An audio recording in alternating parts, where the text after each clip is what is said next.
సీత, నాకు కొంచెం ఆఫీస్ నుంచి అర్జెంట్గా కాల్ వచ్చింది. నేను త్వరగా వెళ్ళాలి. హనీకి ఆల్రెడీ అన్నం కలిపి పెట్టాను. నువ్వు ఇంకాస్త మెత్తగా కలిపి పెట్టు, లేదంటే వాడు తిండు. అన్నీ ఈ హనీకి చేయమంటే ఆ హనీకి, ఆ హనీకి చేయమంటే ఈ హనీకి అంటున్నాను. ఈసారి నేను తింగల్ దాన్ని కాదు, తెలివైన దానని ప్రూవ్ చేసుకుంటా. నీకనుకున్నావా? కదలే హనీ ఆను. అమ్మా, కలి చేసింది. హనీ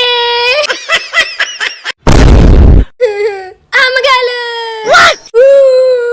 సీత, ఏమైంది? మీలే కదా హనీకి అన్నం తినిపించమన్నాలు. దానికి ఇంత పళ్ళున్నాయి. పళ్ళా? వాడికి ఇంతింత పళ్ళే కదే ఉన్నాయి. కాదు, ఇంత పెద్ద పళ్ళున్నాయి. కలి చేసింది. ఇంతకీ నువ్వు ఏ హనీకి అన్నం తినిపించావు?